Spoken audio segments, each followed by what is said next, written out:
Новая интересная неисправность. При повороте руля появляется скрип.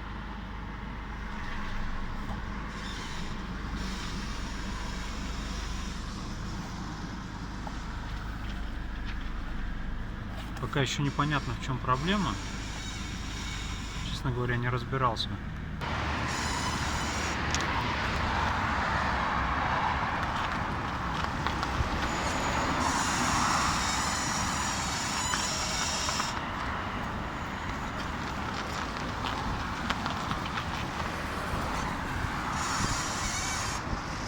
В ближайшее время придется с этим разобраться.